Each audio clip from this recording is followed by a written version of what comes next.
Yes, sir, baby, on the Radar Radio. Yo, special guest in the building. Detroit in the building. My guy, Jullio in the building. What's up, brother? How are you today? I'm cool. How you? I'm great. So I heard you said New York wasn't lit, right? People told me. We got to talk about this. What do you mean New York isn't lit? You ain't been going to right spots. Maybe, because they keep telling me that too. But I came out here a few times, like before. How many times? What number of time is this for you? Like my third time. Your third time? Yeah.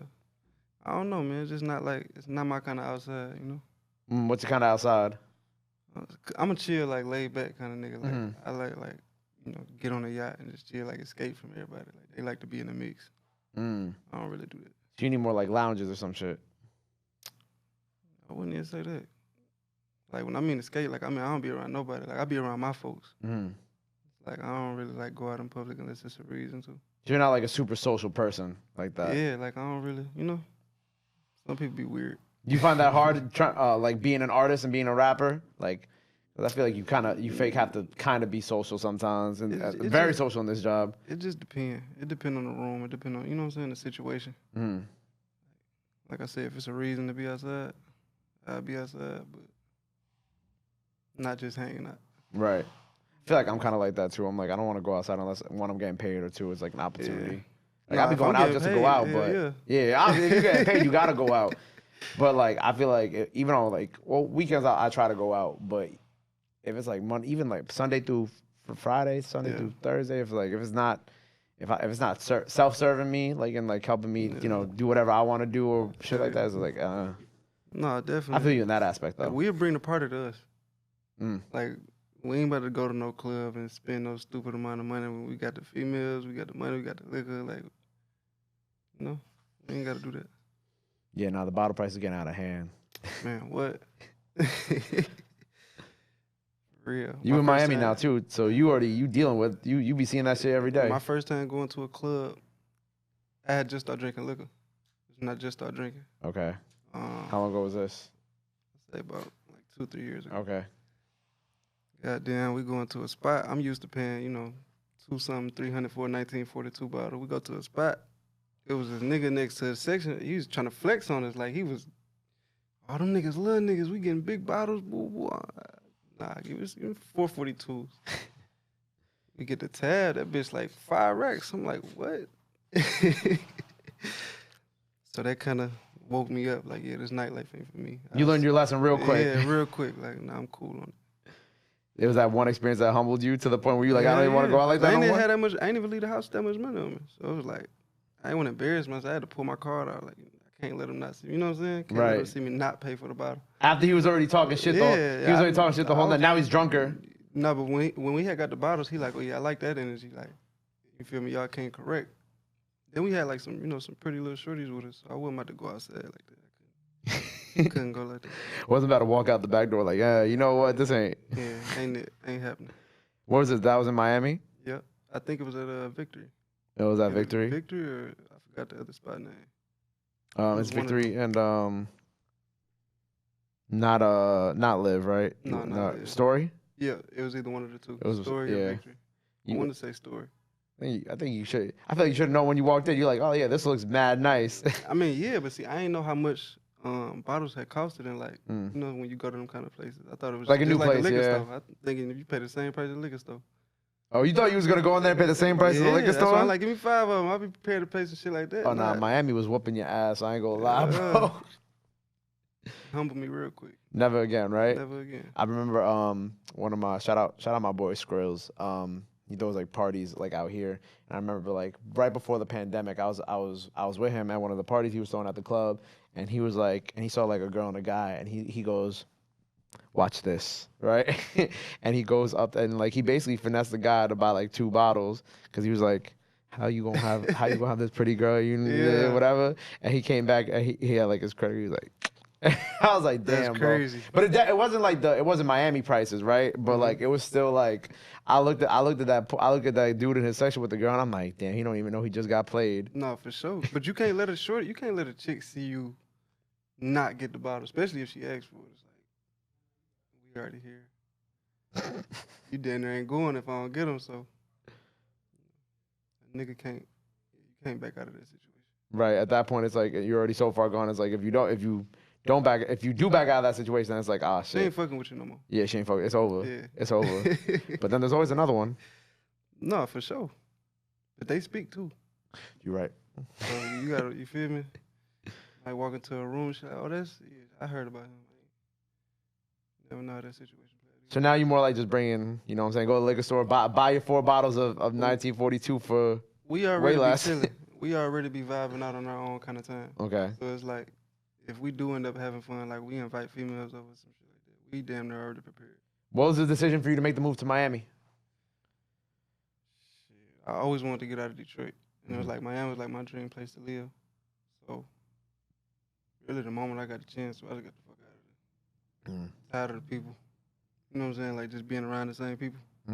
Everybody who I knew was like, I'm doing the same shit every day. Yeah. I felt like it was just a good decision for me to move. Took you a while to realize that, like, you know, you were stuck in that loop out there, or you kind of realized quickly? It did a little bit because, like, you kind of get distracted by a lot. Like, that kind of shit don't cross your mind too often when you busy. Like, you moving too much, you in motion.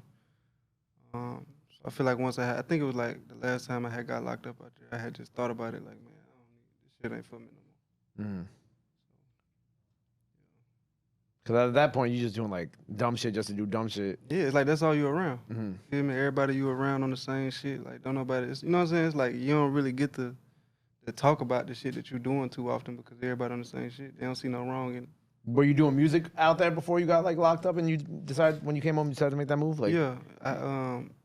See, that's why it was, like, so hard for me to be consistent because, like, I'd drop and then, like, I'd find myself in a situation. Then, like, a lot of people I was fucking with was like, oh, he a liability. So they're, like, kind of falling back on me. It was just hard for me to do certain shit.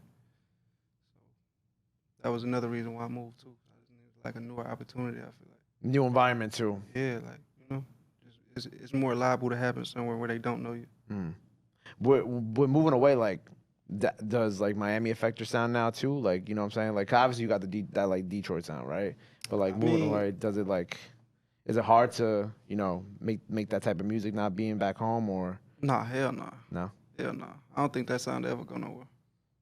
But see, honestly, I didn't even like doing that sound. Like, I only picked up on doing it because it was just like it became more of a trend, like in other states. Like when I first moved out of Detroit, you ain't really hear Detroit music no real. Like, I remember when I first went to Miami, I used to play Babyface Ray a lot. Females or certain, you feel me, my homies I was around, they'd be like, who the fuck is this? Not everybody know him, you know what I'm saying? Like, Yeah, this is like early Babyface. yeah, like a couple years ago. Nobody knew him. Even my brother, I was playing Sada. Female, like, who the fuck is this? And next thing you know, everybody knew him.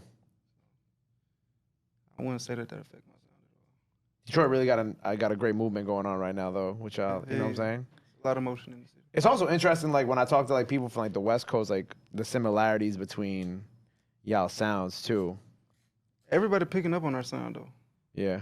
Like, you start, damn near everybody trying to rap like they from Detroit now. Not everybody. I ain't heard nobody from New York do it. But you go to these other cities and states, everybody, they on either on Detroit type beats or they trying to talk like, you know what I'm saying, use the lingo and shit. I've been seeing that a lot. I guess it's a good and a bad thing, though. It's influence, but also, you know. I mean, I don't see no bad with it. Yeah. I feel like as long as the niggas who creating the waves, you know what I'm saying, make sure that they stay on top of their shit, can't nobody take the credit. Right. At least let them be know where they got it from. That type of shit. I feel like everybody know, though. At yeah, this of point. course. At this point. Because, like, you know, I even look at some, like, some West Coast artists who I fuck with, and I'll be, like, listening to their music. I'll be like, this, like, one thing might be super West Coast, right? And then the next song, I'll be like, this should sound like some Detroit shit. You know what I'm saying? Which isn't, like, it's not a bad thing, but I'm like, I see the influence. You know what I'm saying? No, like, but see, the Bay and Detroit been fucking with each other for a long time. True, yeah. Facts. Like, we kind of been really sharing each other way. Niggas I know from the Bay, like Filthy Rich, all them and shit, like, they been tapping into niggas in the city and shit. Like Peasy and all them, like, they been running together for a minute now. Yeah. So that whole little mix-up, like, even when Rocaine was popping, niggas like FMBDZ and shit, they all was always in the Bay. And then niggas who was from the Bay was in Detroit. So that was kind of a good mix-up around that time because Detroit's small, like, a lot of music wasn't getting outside of Detroit unless you was doing, like, some shit on the internet to make motherfuckers catch wind, but that shit kind of brought a different light to us, I feel like. Do you feel like it's also just, like, similarities in the cultures between the Bay and Detroit? See, I don't know, because I don't know too much about the Bay. But I do, like, most I know about the Bay is niggas like E40 and shit. Like, so like I really can't comment too much on that, but from my understanding, the Bay and Detroit been locked in for a long time. Okay. So what you kind of working on now? What type of space you been in? I know we got a few records out now. Yeah, just singles for real. Hopefully, eventually putting out a project, but I'm just taking my time with it. I don't want to put a body of work together that's not up to, what I'm saying, to my liking yet. And Right. I got like I critique myself a lot. So when it come down to music, it's like if I don't feel like it's the best shit that I could ever do, I probably wouldn't put a body to work together that quick. Oh, you saying you hard on yourself? Hell yeah. But I feel, and I'll tell you what one of my an artist told me a couple weeks ago. They like, oh yeah, like artists who are hard on themselves, like sometimes you gotta really think it's like that hit is probably sitting on a hard drive somewhere. You might have not liked it, but everybody else might like it too. But see, the crazy part is most of the music I put out be my old music. Like the Do the Most and all that shit that just came out, that shit like 2 years old now. Like all my new music, I kind of be like cautious on putting it out. Why? Because there's so much shit that I want to do to it. Now that I be having new ideas for music and things, like the more I do music, the more I learn. You know what I'm saying? Like the more I'm starting to realize, like, all right, I could do that better. Or like I have an ideal on what I could do with a song as far as like before I put it out. So it's like until I'm able to do those kind of things, it's all about timing for real. At least for me, I feel like. So I just kind of be patient. Don't rush nothing. Time. You talking about timing? So it's like right now we really just playing the singles game at the moment. Yeah, for sure. So what's coming up next then? What do you think is the next release? When do you think is we popping off? As far as when, I don't really know. I got about 3-4 singles that's for sure gonna be coming out soon. That we're gonna put out over the next couple weeks or so. But can't give you an exact date. I don't really know that shit. When you were talking about like your friendship with Sada, right? How did y'all just knew because of Detroit shit or like? Yeah, I met his ass in the shoe store. He had just walked up to me like, "What up, Jullio?" What up? I had realized who it was. I'm like, "What up?" Crazy part is we had followed each other on the gram before that though. Shit, we had just locked in. He told me to pull up to the studio. Shit, we just been locked in ever since. The crazy part is we had like none of the music that we ever did for real really got released. Like we didn't really start recording music with each other until like years down the line. Y'all have like a bunch of unreleased shit too, just in the tuck waiting.